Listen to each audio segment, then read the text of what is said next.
குரு வணக்கத்துடன் welcome to make leaders. இன்னைக்கு இயல் 1 தமிழ் எழுத்துக்களின் வகையும் தொகையும் பார்க்க போகிறோம். ரைட்? ஓகே. தமிழ் மொழியோட இலக்கண வகைகள். இலக்கணம் எத்தனைப்பா வகைப்படும்? 5 வகைப்படும். தமிழ் இலக்கணம் எத்தனை வகைப்படும்? 5 வகைப்படும்.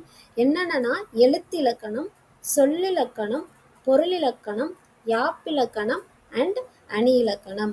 ஓகேவா? இதுதான் 5 வகை இலக்கணங்கள்.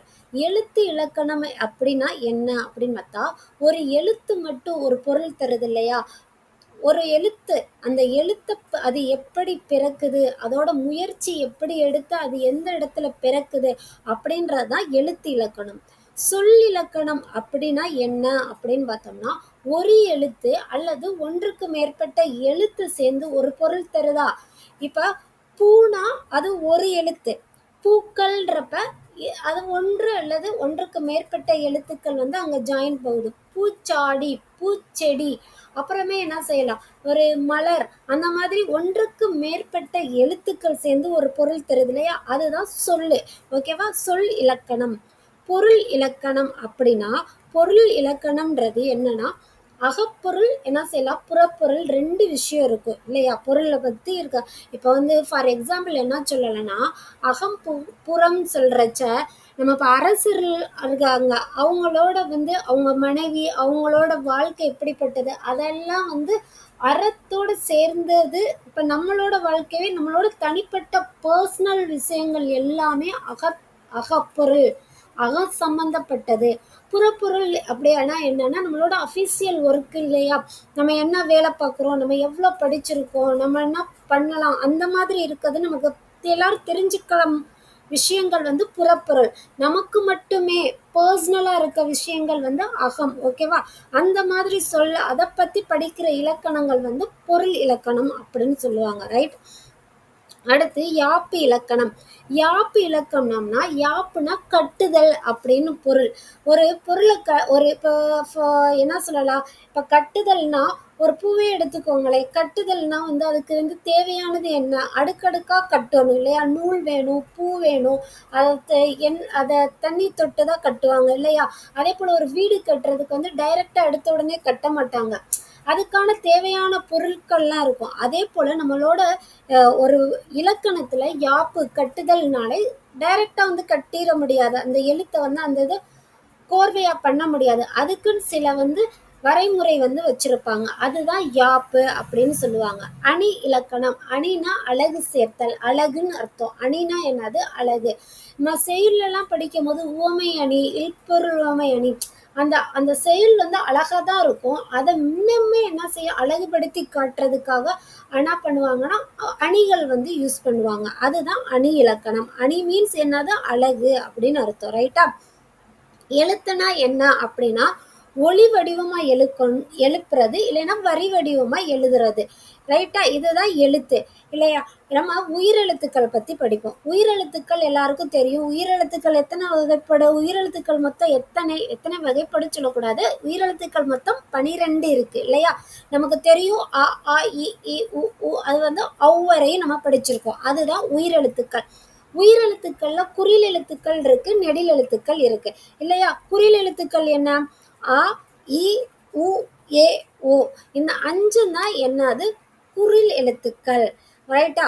இது 5 குறில் எழுத்துக்கள். ஆ இ ஊன்னு இருக்கு இல்லையா? ஏ ஐ ஓ ஔ. இது 7 இருக்கு இல்லையா? அந்த 7 என்னது? நெடில் எழுத்துக்கள் சொல்லுவாங்க. ரைட்டா? உயிரெழுத்துக்கள் 12ல குறில்னா என்ன, நெடில்னா என்ன அப்படின்னு சொல்லி புரியுதா உங்களுக்கு? குறில் எழுத்துக்கள்னா குறில், ஆ நெடில். அப்படி சொல்லி பார்த்து நீங்களே 6th ஸ்டாண்டர்ட் தான். ஸோ நீங்களே நல்லா வாயை ஓப்பன் அப் பண்ணி எது, ஆ எது, அந்த மாதிரி டிஃப்ரெண்ட் பண்ணி நீங்களா குறில் எழுதலாம். அடுத்து நெடில் போட்டுட்டு நெடில் எத்தனை எழுத்துக்கள் நீங்களா நோட் பண்ணி எழுதுங்க. ஓகேவா? 7 வரும். அடுத்து மாத்திரைனா என்ன அப்படின்னு நம்ம பார்க்கணும். இலக்கணத்தை பொறுத்தவரை மாத்திரைன்றது கால அளவுகளை குறிக்கும். சரியா? குறில் எழுத்துக்கள் சொல்லி பாருங்களேன். அப்படின்னு சொல்றதுக்கும் ஆ அப்படின்னு சொல்றதுக்கும் அளவு மாறுபடுதா? ஆன்றது டக்குன்னு முடியுதா?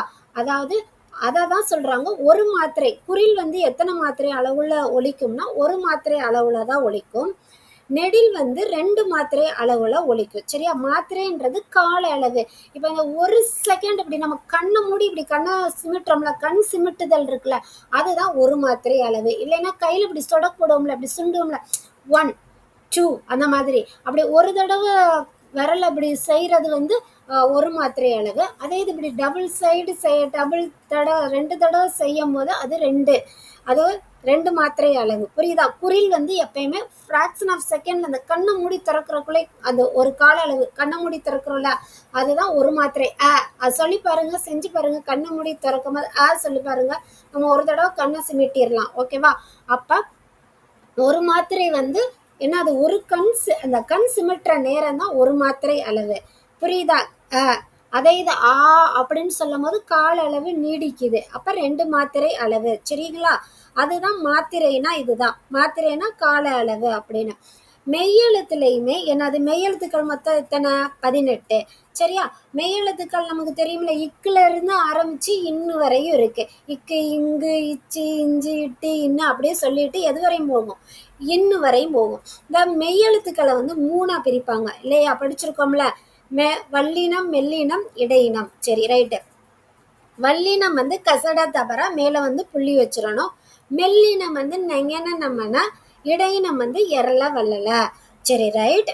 அதுல வல்லினம் வந்து என்ன சொல்லுவதுன்னா, அதை சொல்லும் போதே க, ச, ட, த அப்படி சொல்லும் போது எழுத்துக்கள் எப்படி இருக்கு சொல்லுங்க. இதுக்கு முன்னாடி ஒன்று சொல்லிடுறேன். மெய்யெழுத்துக்கள் இருக்கு இல்லையா? மெய்யெழுத்துக்கள்னா புள்ளி வச்ச எழுத்துக்கள்.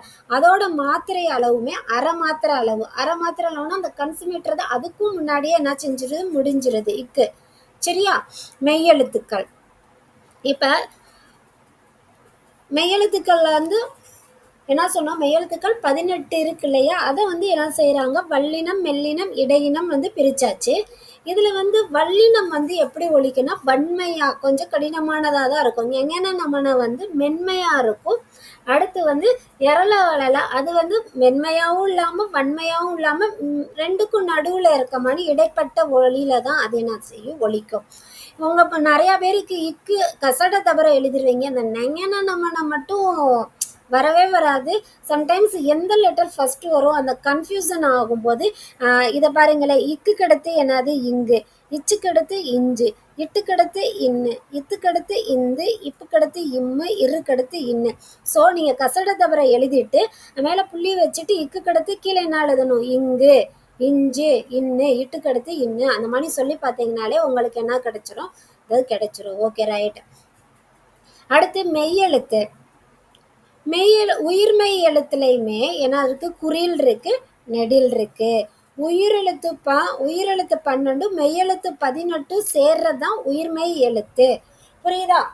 உயிரெழுத்து மெய்யெழுத்து சேர்ந்துச்சுன்னா அது என்னது, உயிர்மெய் எழுத்து. இப்ப க இருக்கு இல்லையா, இக்கு பிளஸ் என்னது, க. சரியா? இக்கு பிளஸ் என்னது, க.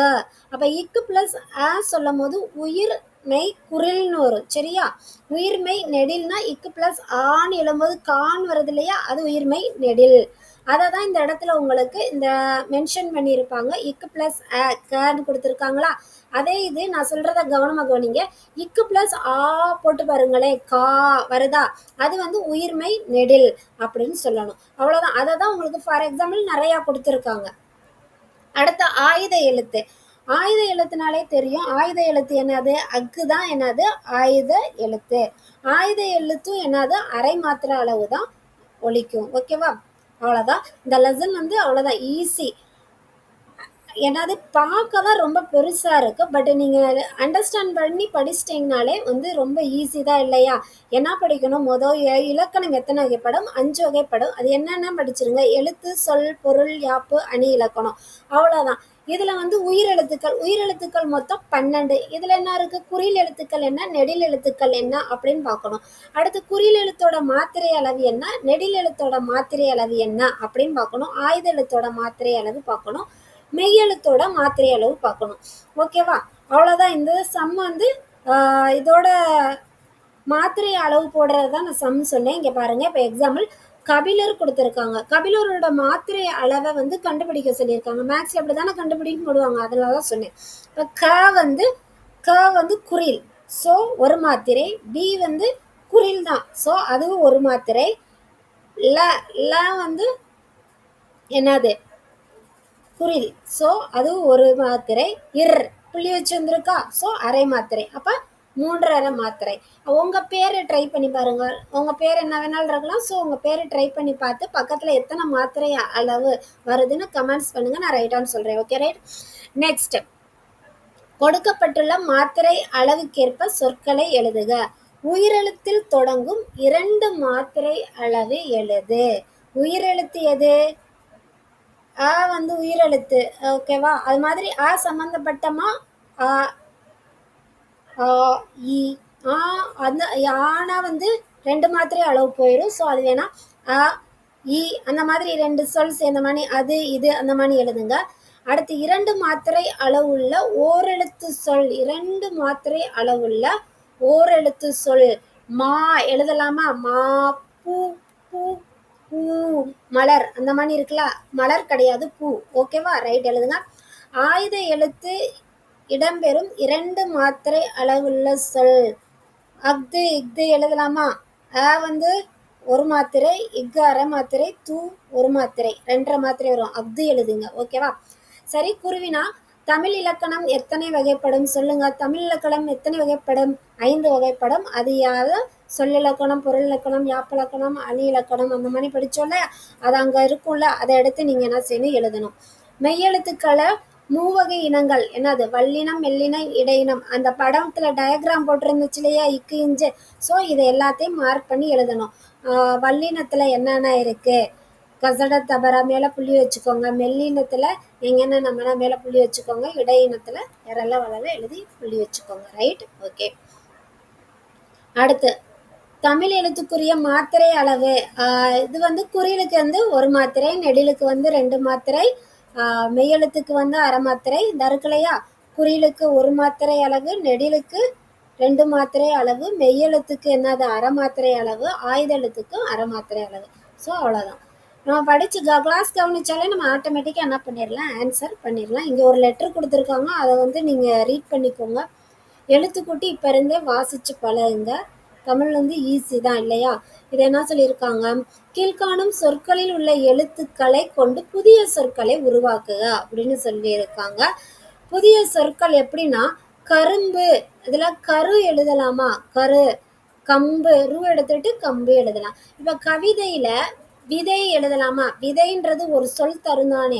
தை, தை மாதமுக்கு தைன்னு தானே நம்ம சொல்லுவோம். தைன்னு எழுதலாம். கவி, கவிஞர் எப்படி சொல்லுவோம்? கவி அப்படிதான் சொல்லுவோம். ரைட்டா? ரைட்டு. பதிற்று பத்தா எப்படி எழுதலாம்? 10 நம்பர் இருக்கு இல்லையா, 10 அப்படின்னு எழுதலாம். அடுத்து பற்று அப்படின்னு எழுதலாமா? எழுதலாம். பதின்னு எழுதலாம். எழுதலாம். ரைட். பரிபாடல், பாடல்னு தனியா எழுதலாம், பரின்னு எழுதலாம், பாரின்னு கூட எழுதலாம். சரி, ரைட், அவ்வளோதான். 2 சொற்களை இணைத்து புதிய சொற்களை உருவாக்குக. இது ட்ரை பண்ணலாம். இதெல்லாம் ஜாலியாக நல்லா இருக்கும். நீங்களா ட்ரை பண்ணி எழுதும் போது நல்லா ஹாப்பியாகவே இருக்கும். மொழி, நமக்கு தெரிஞ்சது என்னது? தமிழ் மொழி எழுதலாமா? ரைட்டு. அடுத்து என்ன எழுதலாம்? நீதி நூல் எழுதலாமா? நீதி நூல். ஓகே. மணி, ஓகே. கண்மணி, கண்மணி எழுதலாமா? ஓகே. மாலை, மாலை வச்சு என்ன எழுதலாம்? யோசிங்க. நமக்கு ஞாபகம் இருக்கும், நம்ம யோசிக்கிறோம். இங்க இருக்கு இல்லையா, விண்மீன் கொடுத்துருக்காங்க. நம்ம விண்வெளி கூட எழுதலாம்ல, விண்வெளி. அடுத்து எழுது இருக்கு. ஸோ எழுதுகோள், இந்த இருக்கு இல்லையா, எழுதுகோள் எழுதலாம். நம்மளுக்கு சேர்த்தோம்னா நமக்கு ஒரு மீனிங் கிடைக்கணும், அவ்வளோதான். ஓகேவா? ஓகே. மணிமாலை. ஓகே. வேற ஏதாச்சும் சேர்த்து எழுதுற மாதிரி கிடைச்சிச்சுன்னா கமெண்ட்ஸ் பண்ணுங்க. ஓகே. அடுத்து என்ன சொல்றாங்கன்னா, பொருத்தமான சொற்களை கொண்டு தொடர்களை நிரப்புக அப்படி சொல்லியிருக்காங்க. அப்போ டஸ், ஆல டஸ் தருவது தமிழ். அழகு தருவதா? அன்பு தருவதா? அன்பு தருவது தமிழ். சொல்லும் போதே என்ன செய்யுது? நல்லா இருக்கு. அன்பு தருவது தமிழ். ஆளை என்ன எழுதுனா நல்லா இருக்கும்? நீங்க தான் என்ன செய்யணும்? பார்க்கணும். ஆளை என்ன எழுதலாம் அப்படின்னு பாருங்க. இங்க என்னென்ன இருக்கு? ஆளை வந்து ஆற்றல் இருக்கா, ஆற்றல் தருவது தமிழ். ஈ இன்பம் தருவது தமிழ் எழுதலாமா, எழுதலாம். அடுத்து நமக்கே தெரியும் ஈடு, ஈடு இல்லாதது தமிழ், எழுதலாமா. அடுத்து உ உணர்வு, உணர்வு தருவது தமிழ் எழுதலாம். உரிமை தருவதா உணர்வு தருவதா, நமக்கு சொல்லும் போதே தெரியும் உணர்வு தருவதுதான் தமிழ் நம்ம சொல்லுவோம் இல்லையா. நெக்ஸ்ட் என்ன பண்ணலாம் பாருங்க. ஊ என்ன இருக்கு, ஊக்கம் தருவது தமிழ் எழுதலாமா. ரைட். ஏழை என்ன இருக்கு, எளிதாய் வேண்டும் தமிழ் எழுதுவோமா. வேற என்ன இருக்கு,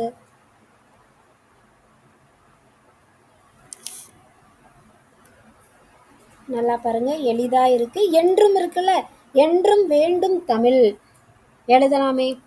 அடுத்து ஏக்கு என்ன இருக்கு, ஏடுகள் தருவது தமிழ் எழுதலாமா. ஏடுகள் தருவதா, வரமானி இல்லையே. ஃபர்ஸ்ட் ஒன்லயே இருக்கு, ஏற்றம் தருவது தமிழ். என்ன எழுதணும், ஏற்றம் தருவது தமிழ். Okay right. இதோட கிளாஸ் என்ன செய்யுது, கம்ப்ளீட் ஆகுது. நெக்ஸ்ட் வீடியோவில் பார்க்கலாம். இந்த வீடியோ பிடிச்சிருந்துச்சுன்னா சப்ஸ்கிரைப் பண்ணுங்கள், உங்கள் ஃப்ரெண்ட்ஸுக்கு ஷேர் பண்ணுங்கள். நல்லதே நடக்கும். நாளைக்கு இன்னொரு வீடியோவில் பார்க்குறேன். நன்றி, வணக்கம், தேங்க்யூ.